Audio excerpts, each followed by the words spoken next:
Hi guys, welcome back to my channel. Today I'm going to be doing a taking down my physical TBR video because I rearranged my shelves a little bit. They're not as aesthetically pleasing as I would say that they used to be, at least down here, but I think I've organized them in a better way for me to really visualize that I have a book buying problem. And while I very much read books all the time, I feel like I'm very bad at reading books that I own, and yet I still keep buying them. And so today is going to be the first episode in, I guess, the series of taking down my physical TBR. So I'm going to take you over to my bookshelf so you guys can really see what I tried to do to visualize it. And, you know, the first step is acceptance. So let me show you. Okay, so some of my books are falling over, so just ignore that. But you can see here, I used to have this organized a little bit differently, but what I essentially did was I made this whole right bookcase my physical TBR, which is, yes, I know it's terrible, I know it's astounding, and I think the worst part is there's still some books lingering. Very few, but there are still a few books loitered throughout this whole bunch over here that I have yet to read. So, yeah. Or that I want to reread at some point. Anyways, all this to say, this is it. And it is packed to the brim, which is why I even have some overflow over here. So not everything even fits in here. And so I really do need to tackle this. And I've been doing pretty good this year, I would say, because I feel like I have really worked my way through a lot of these, but it's not enough because there's still so much to do. So with that being said, I think I'm gonna go down here for my first book in this video, which is The Unmaking of June Farrow. And something that I like to do when I buy books is I like to keep the receipt in there so I can guilt myself into realizing that I really need to get on this every time I buy a new book. So I don't even remember when this was that I bought it. I think it was fairly recent. I don't even know if it was this year. Okay, November of 2025 is when I bought this, and it is March of 2026. So 5 months ago. Maybe that's not the most terrible considering I think I have like years old books on there, but if I'm buying something that recent, it really should be read. And this is a long receipt that I have here, which I don't think I've read most of these. So anyways, that's embarrassing, but shameful, but that's kind of the point of why I keep them. So the first book I'm going to be reading is The Unmaking of June Farrow by Adrienne Young. For some reason in my brain, I always get this mixed up, or not mixed up, but it seems like it's the same thing as The Invisible Life of Addie LaRue, which I don't know why I think that, because those are different authors and different covers, and I don't know what it is, but maybe it's like the way that the diction on the title is structured. But I love that book, and that's V.E. Schwab. Not that that has anything to do with this, but I love that book, and I have heard wonderful things about this, and I think that this is kind of like a magical realism / historical fiction story. I think I know nothing about going into this, just what is on the back of it, and that's very slim. I've barely skimmed the back of it, but I do think it's like this girl June. Okay, yeah, so I think it's some sort of like magical realism plot about a curse on this young girl's family, and I'm sure it has something to do with that. And so this is going to be the first book that I'm reading. I'm really excited. I feel like I haven't filmed a reading vlog in a while. I think ever since I finished Throne of Glass, which doesn't seem like it was that long ago, but at the same time it does, because I just think reading that altered my brain chemistry a little bit. And so I'm excited to do a new reading vlog that's probably not so mind fucking. Should be good. And first, I really like the floppy texture of this paperback, and I like how short it is. I think this is only around 340 pages, so I have a feeling I can fly through this really quickly, and I'm excited. I hope I really like it, and obviously I will keep you guys posted on what I think. Hi guys, I'm about 5 chapters into The Unmaking of June Farrow. Loving it so far, and wanted to give a little synopsis update because I think the vibes of this is a little bit different than I expected. I thought that this was more historical fiction, but I don't really think it is, because right now at least it takes place in 2023. I have a hunch that it won't stay that way, but that's at least when this takes place. But this follows June Farrow, who is, I believe she said she's 34. She's a 34-year-old woman, and the book kind of opens on the funeral of her grandmother, with whom she's really, really close to. And you kind of find out that her grandmother passed away, and it was due to what the townspeople think is insanity, because this is a really small town. It's called Jasper, North Carolina. Such a cute name for a town. But essentially you find out that her grandma kind of went crazy, and then June tells you that every single woman in her family has gone crazy and died, and June is really struggling with the death of her grandma because that was her primary caretaker, because her mom just up and left her, like, randomly, unprovoked. She just like left her and walked away when she was a baby. And so you kind of get that opening scene, and then you find out basically that June is hiding this from all her loved ones, but she is also hearing voices, and she thinks that she's going crazy as well, and she thinks that this is an inevitable curse that has happened upon all the women in her family, and she always saw this coming, so she always made all of her life choices keeping in mind that this was coming. So she never got close to anybody. She never wanted to have kids because she didn't want to subject them to essentially her going crazy, which is so sad when you think about it. And basically her grandma dies, and I just got to the point where she gets a letter in the mail from her grandma, which it looks like she mailed her.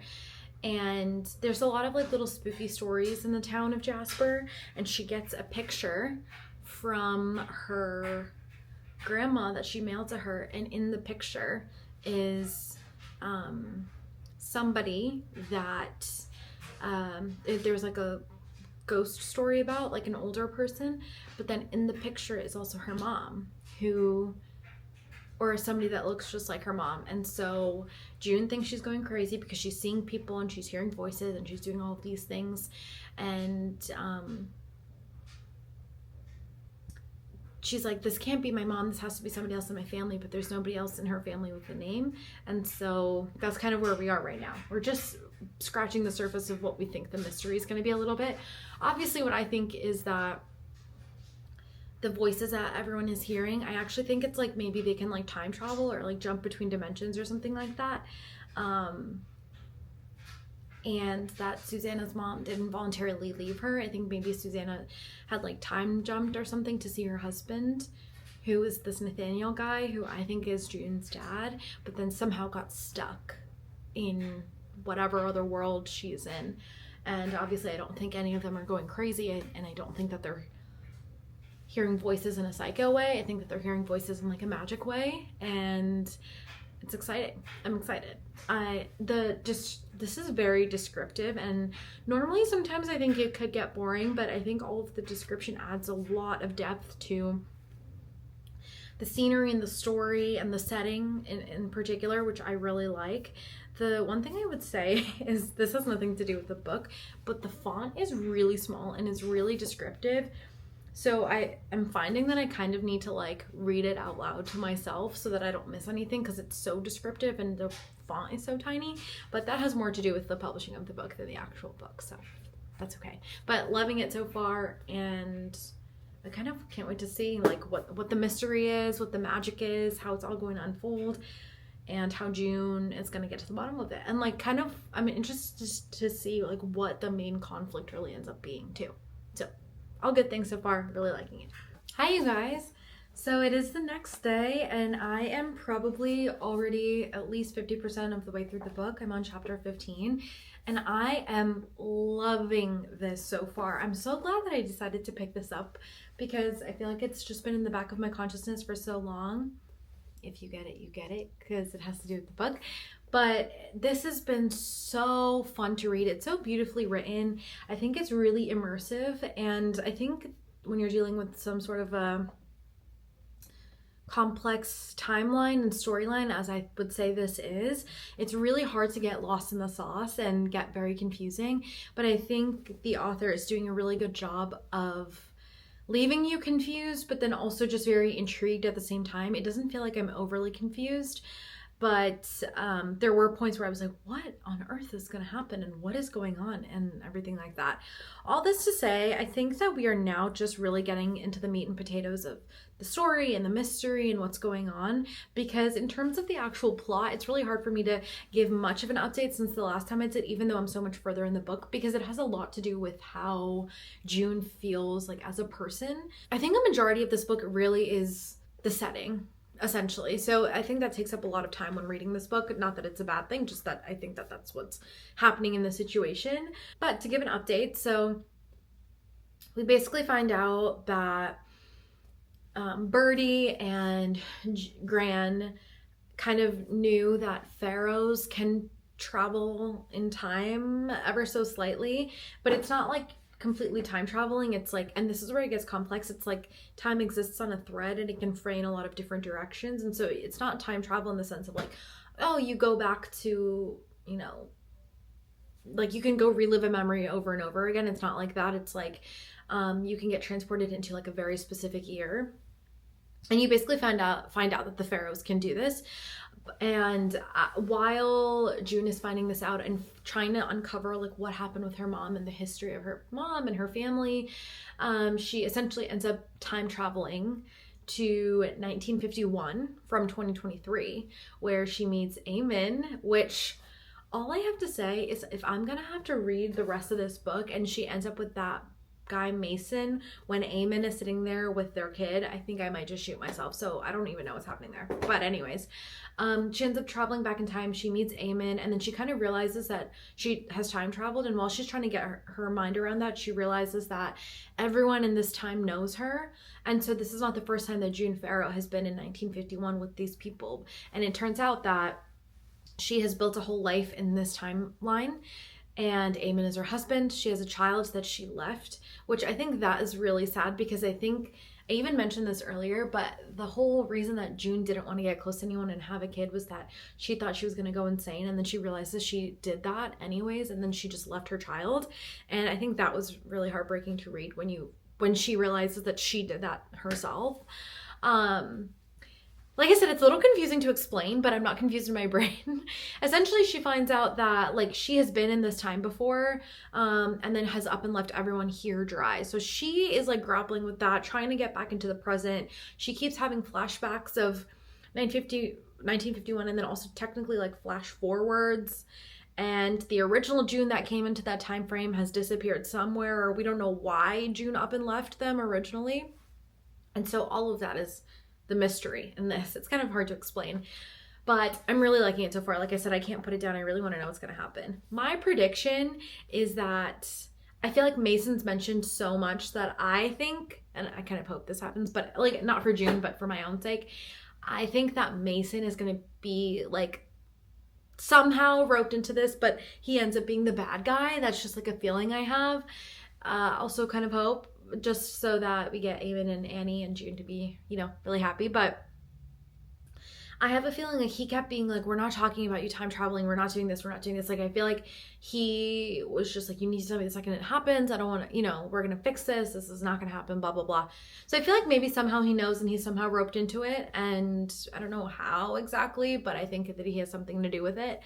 And I guess we're gonna see like what happens. Like I said, I'm really, really liking it. I have a feeling, I started this yesterday, and also I didn't realize that, and I honestly don't like it when books do this, but this book is only 315 pages long. The entire last bit of this book is like reading book club questions and like things like that. And then there's an excerpt from another one of her books anyways. So I am on page 155. Wow. And I have about like 150, 160-ish pages to go. And so I definitely think I could finish it today, if not tomorrow. But I'm going to keep you guys posted as I keep going, obviously. And yeah, but loving it so far. Hi guys! So I ended up completely finishing The Unmaking of June Farrow yesterday, and I absolutely loved it. I think that this was so beautifully done. This felt so magical and thrilling, and I was so hooked. I really wanted to know what was going on. I think that this author did such a good job of blending the mystical with the mysterious, and it was really fun. I was really invested in the magic and the plot and the characters, and I really, really enjoyed it. I think I'm gonna settle on a 4.5 for this book. It gave me 5-star feelings hands down, but I think that there were quite a few, or not quite a few, but there were a few plot holes, and just the ending left things I think a little unresolved and made me feel a little unsettled. And so I think that for me, a perfect 5-star book wraps everything very nicely in a bow. Whether it's meant to be up for interpretation or not, it makes me feel settled. And I think that this left me feeling a little lukewarm in terms of feeling unsettled. I really liked this. I loved the writing style of this. I don't usually like extremely descriptive books. Sometimes I find them to be really boring, but I loved this. I felt like it made me feel so immersed, and it was so clear to me where we were. I could picture it all around me, and I really, really liked it. So the setting was fantastic. One of my favorite parts of this entire book was the setting and just the feeling that was inspired by the way that she described the setting was just unparalleled. It was so, so good. I also really enjoyed that the main cast of characters in this are women. I loved that it followed the Farrow line. They're the heart of the story, and it was never, to me, it was never mentioned, which I really like. It just was. It's just the main cast of the characters in this town were these all-powerful family of 4 women, and I think the whole story talks about their love for their bloodline and the women, and the fact that they're always going to have daughters. And I really liked that. I loved the idea that the main character was so set in her ways about what she thought her future was going to look like, and then she met the right person and it changed everything for her. That idea is so fun for me to read about. I love that. I love when that happens.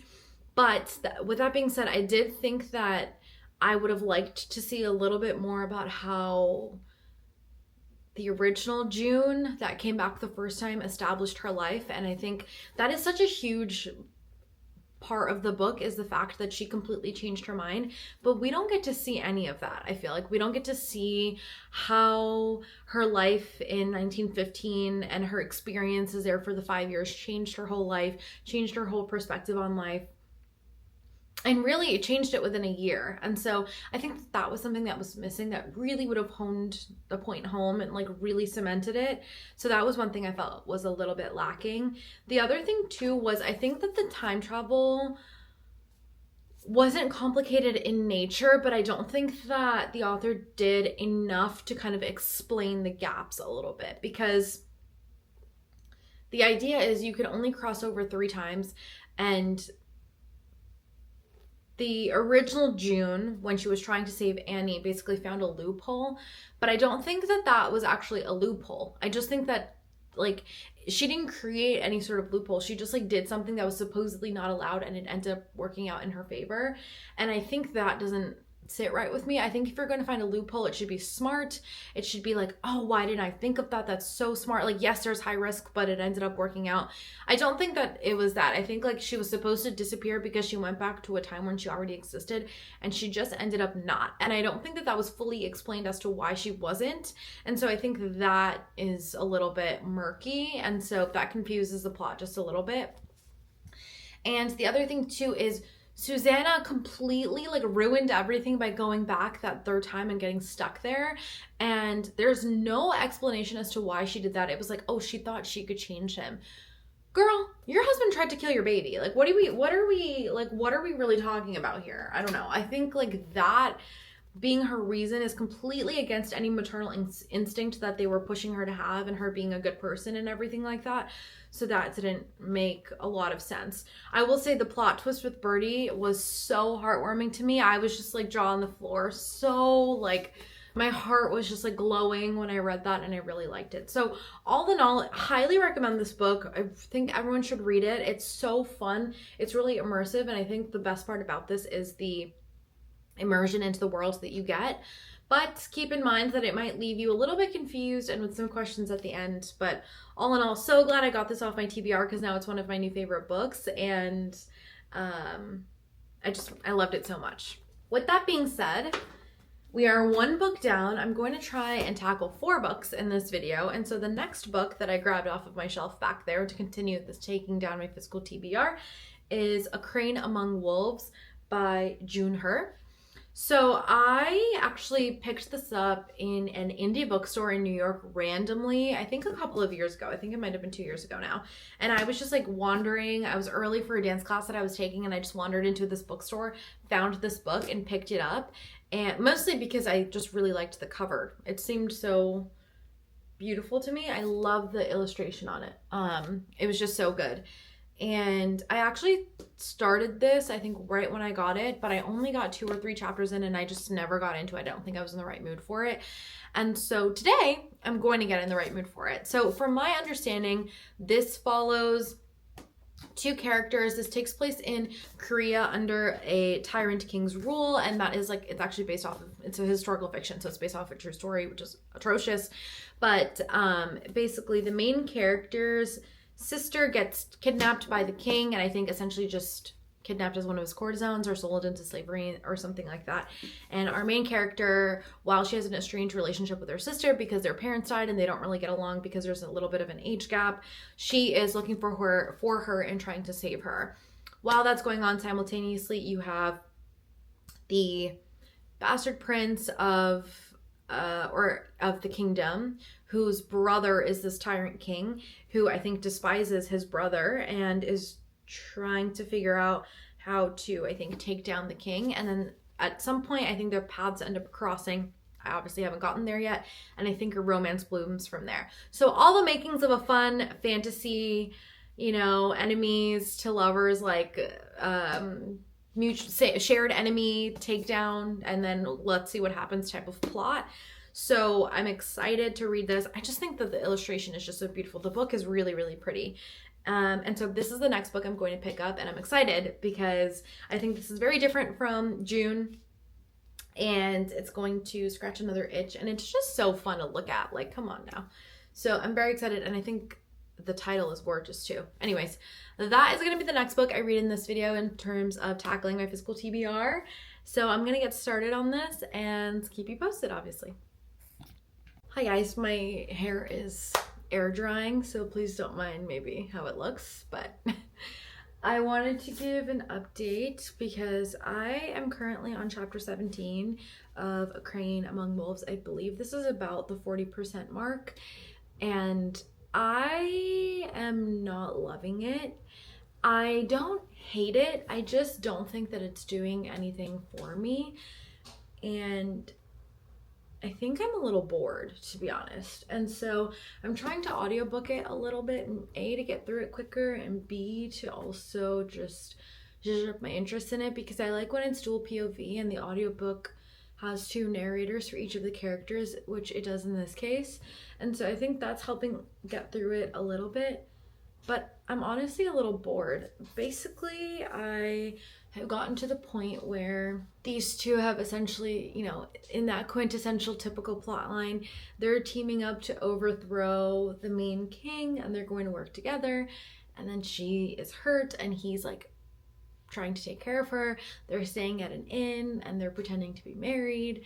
Basically, you know, like a typical type of structure, which normally I would eat up, but I think that the writing style, I don't know if it's the writing style actually, I just don't think that I'm very emotionally connected to these characters. I don't think that there's been enough development in their personalities and their own characteristics for me to feel connected to them. I just feel like we're being told what the story is rather than like really developing them as characters, and so I'm having a hard time getting into that. And then also, the one thing I will say I like is that I think it's cool to read authors that put a spin on like historical fiction, and So I like this because I feel like I'm learning a little bit about Korean history, because the tyrant ruler is based off of a true ruler.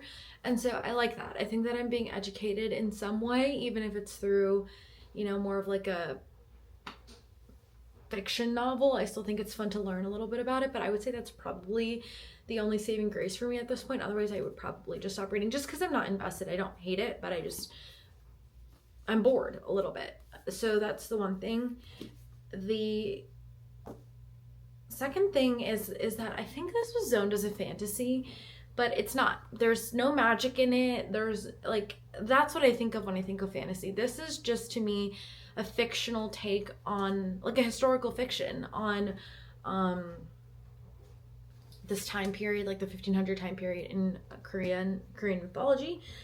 And so I thought that this is going to be like a magical realism type of thing, or fantasy, because that's what it was zoned as, but it's not. So that in turn makes me even more bored, because I had that expectation and it's not that, which is okay if it was interesting on its own, but I don't think that it is at this point. Anyways, like I mentioned, I'm about 40% of the way through it, so I'm going to try and lock in and finish it, A, because I'm just not liking it, and then B, I want to pick something else up and then maybe get something else off my shelf. But at the end of the day, it is still good that I'm reading this and getting this off my shelf, because it's always been a what if on my shelf, and now it's not. So I'm gonna keep going with this. I'm probably gonna continue audiobooking it a little bit, but that's my thoughts so far. Hopefully this picks up soon, but I don't know if it will. We'll see. Hi guys, I did officially finish A Crane Among Wolves by June Hur this morning, and I wanted to give my final thoughts. I think that all in all, I'm going to be landing on 3 stars for this, which I would say is me being generous, but there are a few qualities that I think made it ramp up to a 3-star for me.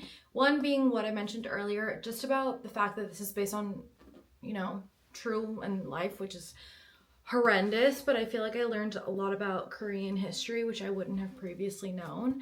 And I like that. I think that when you can read, a fictional story about things that really happen and you learn to educate yourself, I really like that. I felt similarly about The Stationery Shop by Martin Kamali, where yes, the story was one thing, but then learning about the history and the fact that it was rooted in that is another, and that's something that I really enjoyed.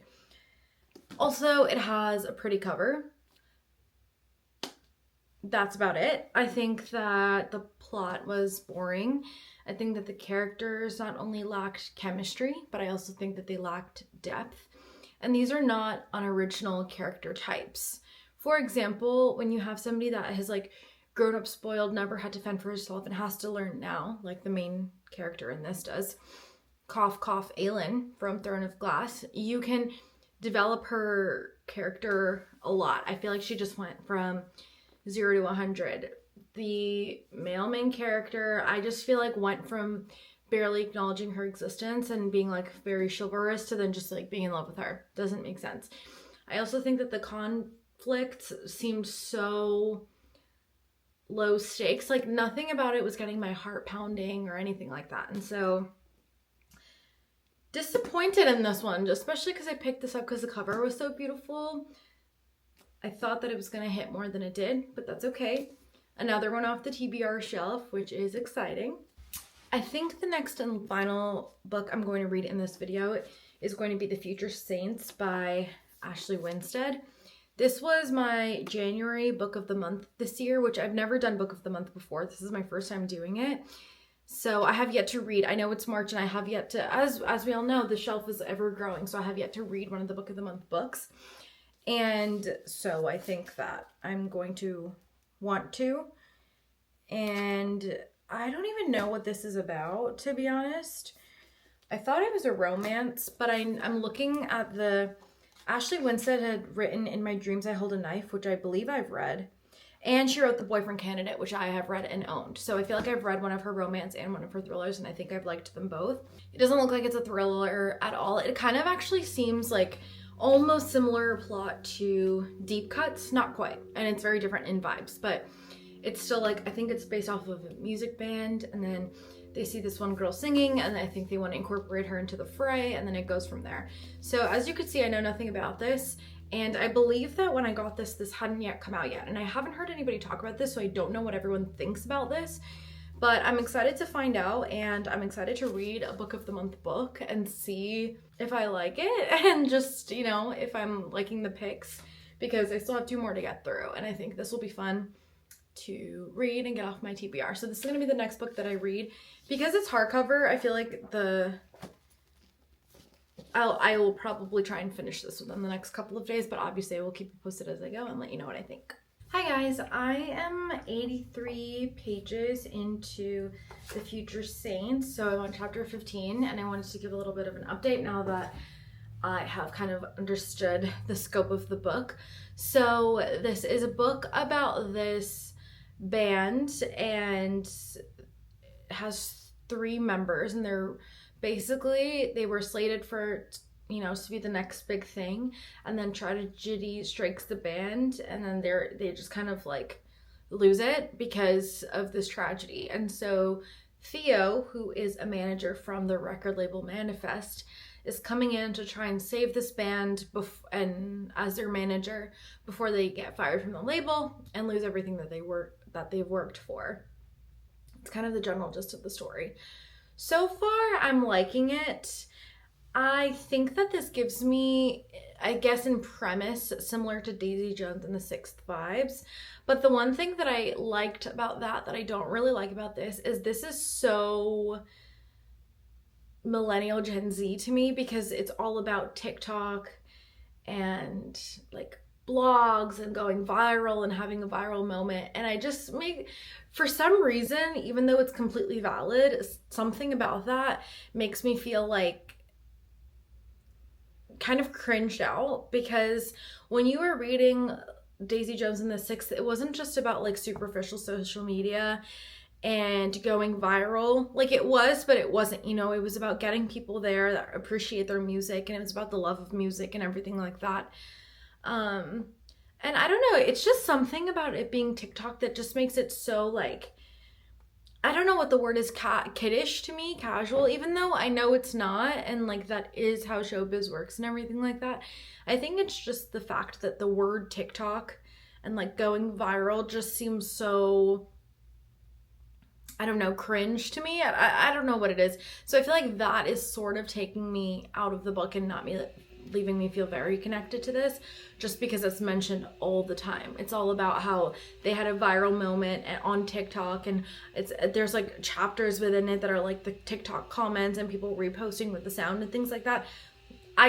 That's a big part of the book, and I could do without that. In terms of the actual characters, I think I'm still at the beginning, so I lack the depth with Theo, but I think that is to come. I do think it's coming. And I like that she's clearly struggling and going through it, but I find her to be really insufferable. I just think that people that not only self-sabotage, but sabotage everyone around them when they're grieving is like my least favorite type of person. It's one thing to self-sabotage, and that alone is frustrating, but when you bring everyone else down with you, especially people that are trying to help, and you're just rebelling for the sake of rebelling, I hate that. And that's exactly what she's doing. So I think that she will grow on me. I don't want to talk too much about the tragedy, but the twist with Jenny, I kind of called that from the beginning. I kind of knew that was happening, like right from the jump. I do like it though, but I can kind of already see where like that whole arc is going.